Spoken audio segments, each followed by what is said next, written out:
আসসালামু আলাইকুম। 18 বাংলা সংবাদে সবাইকে স্বাগত জানাচ্ছি। আমি মমরিনাজ মমি।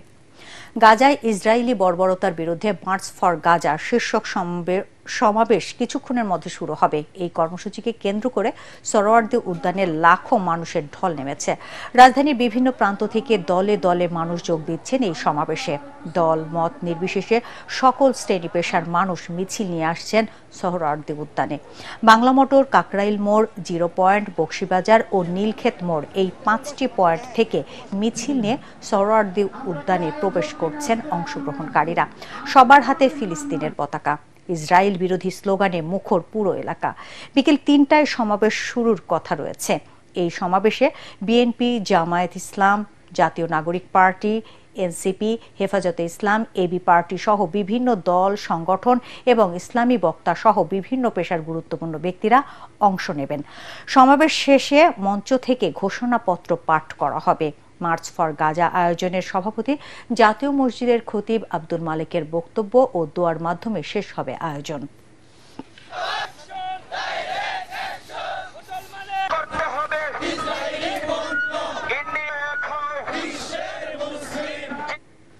দর্শক, এই মুহূর্তে সোহরাওয়ার্দী উদ্যানে আছেন আমাদের সহকর্মী আদ্দিন সজীব। আমরা সরাসরি চলে যাচ্ছি সজীবের কাছে। আদ্দিন, আমরা জেনেছি সমাবেশে বিভিন্ন রাজনৈতিক দলের নেতাকর্মীরাও অংশ নিচ্ছেন। এখন পর্যন্ত কারা কারা যোগ দিয়েছেন এই সমাবেশে?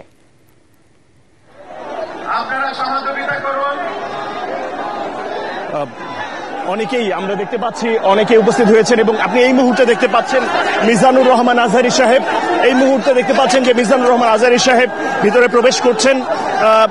আপনি জানেন যে বাংলাদেশের সবচেয়ে আলোচিত ব্যক্তিত্ব, যে মানুষটা তার বক্তব্য দিয়ে গোটা দেশের মানুষকে এক করে ফেলতে পারেন, যে মানুষটা তার বক্তব্যের মাধ্যমে গোটা বিশ্বের যারা মুসলমান রয়েছে তাদেরকে এক করেছেন, এই মানুষটা এই মুহূর্তে উপস্থিত হয়েছেন। একটু কষ্ট হয়েছে তার আসতে। আপনি জানেন গোটা সোহরাওয়ার্দী উদ্যানে লোকারণ্য হয়েছে, লাখো মানুষ জড়ো হয়েছেন এখানে। বলা হচ্ছে বাংলাদেশের ইতিহাসের অন্যতম বড় জমায়েত এটি, এবং এই জমায়েত হলো ফিলিস্তিনিদের পক্ষে। এই জমায়েতে বাংলাদেশের মাওলানা মিজানুর রহমান আজহারী থেকে শুরু করে ইসলামী চিন্তাবিদ শাহেখ আহমদুল্লাহ থেকে শুরু করে বড় বড় যারা রাজনৈতিক ব্যক্তিত্ব রয়েছে, বিএনপি সহ অন্য যে রাজনৈতিক দলগুলো রয়েছে, জামাত, এনসিপি, হেফাজতে ইসলাম সহ আরো অনেক রাজনৈতিক দল, তারা এই সংহতি জানিয়েছেন এবং এখানে আহ্বান করেছেন। আপনি দেখতে পাচ্ছেন লাখো মানুষ এখানে, যখন কয়েকজন বিশিষ্ট ব্যক্তিত্ব শাহেখ আহমদুল্লাহ, মিজানুর রহমান আজহারী সহ এই শাহেখ আহমদুল্লাহ কেবলই প্রবেশ করছেন আমার সামনে দিয়ে।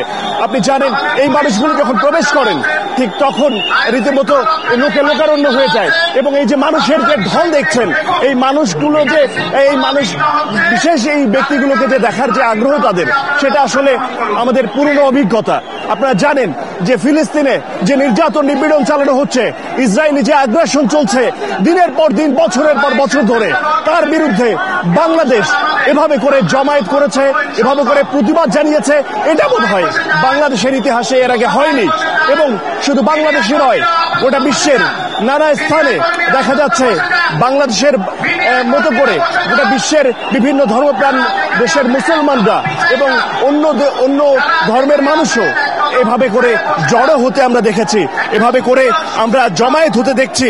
আসলে নির্যাতন নিপীড়ন কোন পর্যায়ে গেলে এক এক শিশুরা যেভাবে নির্যাতিত হচ্ছে, নারীরা যেভাবে নির্যাতিত হচ্ছে, এভাবে করে এই রাফা, গাজা থেকে শুরু করে এক একটা স্থান যেভাবে একেবারে ধ্বংসযজ্ঞে সব শেষ করে দেওয়া হচ্ছে, এর বিরুদ্ধে গোটা বিশ্বের মানুষ, যাদের মধ্যে মানবতা রয়েছে, যাদের মধ্যে মানসিক, যাদের মধ্যে সুস্থ মানুষ যারা, তারা সবাই। আদিন, আপনাকে ধন্যবাদ। দর্শক, এই মুহূর্তে শাহবাগে আছেন আমাদের সহকর্মী মাজহারুল হক মুহাজির। আমরা সরাসরি চলে যাচ্ছি তার কাছে।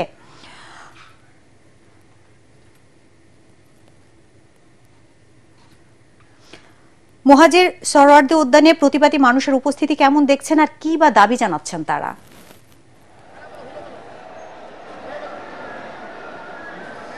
মমি, দুইটার খবরে আপনাকে জানাচ্ছিলাম শাহবাগে কি অবস্থা ছিল, এখন কিন্তু তার চেয়েও ডাবলের ডাবল অবস্থা।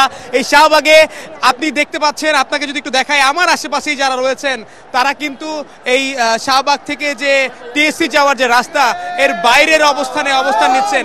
কিন্তু আমি যদি আপনাকে একটু বলি যে শাহবাগের ওই পিজি হাসপাতাল থেকে শুরু করে বারডেম হাসপাতাল, মৎস্য ভবন পর্যন্ত তিল ধারণের ঠাঁই নেই। কানায় কানায় পরিপূর্ণ মানুষ। কেউ তাদের বাচ্চাকে নিয়ে এসেছেন, কেউ তাদের শিশুকে সন্তানকে নিয়ে এসেছেন, কেউ তাদের পরিবার পরিজন সবাই মিলে এসেছেন এই সোহরাওয়ার্দী উদ্যানে মার্চ ফর গাজা কর্মসূচিতে। আপনি জানেন যে এই তপ্ত রোদ উপেক্ষা করে মানুষ একের পর এক মানুষ তাদের আজকের সব কর্মসূচি বাদ দিয়ে, দিনের কাজ বাদ দিয়ে তারা আসছেন, তারা এখানে জড়ো হচ্ছেন। তাদের কণ্ঠে সেই চিরচেনা স্লোগান, সেই এক আওয়াজ, যে আওয়াজ তারা পৌঁছে দিতে চান ফিলিস্তিনে, যে আওয়াজের মাধ্যমে তারা একটা মেসেজ দিতে চান যে বাংলাদেশের মানুষ, বাংলাদেশের আপামর জনতা এই ফিলিস্তিনবাসীর পক্ষ রয়েছে। এবং এই সাধারণ মানুষ যারা রয়েছেন তারা কিন্তু একটা দাবি জানাচ্ছেন যে এই সাধারণ মানুষের কণ্ঠে কিন্তু একটা দাবি বেশ জোরে সোরে আসছে যে বাংলাদেশের পক্ষ থেকে বাংলাদেশের সরকার যেন আরো কঠোর এবং শক্তভাবে এই ফিলিস্তিনের সমর্থন দেয়, ফিলিস্তিনের পক্ষে থাকে। এই মানুষগুলো সুযোগ পেলে, এমনকি তারা এও বলছেন সুযোগ পেলে তারা জিহাদ করতেও প্রস্তুত, তারা যুদ্ধে যেতেও প্রস্তুত, ফিলিস্তিনের জন্য তারা এই বাংলার জমিন থেকে যুদ্ধে যাওয়ার জন্য প্রস্তুত, এমনটা আমাদেরকে অনেকেই জানিয়েছেন। এবং পাশাপাশি তারা এও বলছেন যে ফিলিস্তিন মুক্তিতে যা যা করা দরকার তারা সবকিছু করতে রাজি। মুহাজির, আপনাকে ধন্যবাদ। আপনারা দুজনেই আমাদের সাথে থাকুন।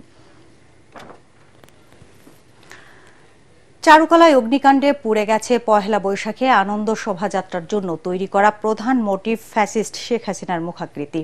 এ সময় আংশিক পুড়ে গেছে শান্তির প্রতীক পায়রার প্রতিকৃতিও। ঢাকা বিশ্ববিদ্যালয়ের প্রক্টর জানান, একদিনের মধ্যে এইসব মুখাকৃতি তৈরি করা সম্ভব কিনা সে ব্যাপারে সিদ্ধান্ত নেবে চারুকলা।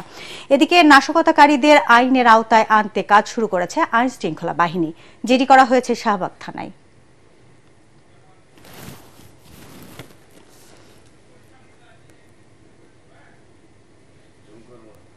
দর্শক, পরবর্তী সংবাদ দেখার আমন্ত্রণ জানিয়ে এখনকার মতো শেষ করছি। এটিএন বাংলা সংবাদ ইউটিউবে দেখতে ব্রাউজ করুন, youtube/ATN বাংলা নিউজ। ধন্যবাদ সবাইকে।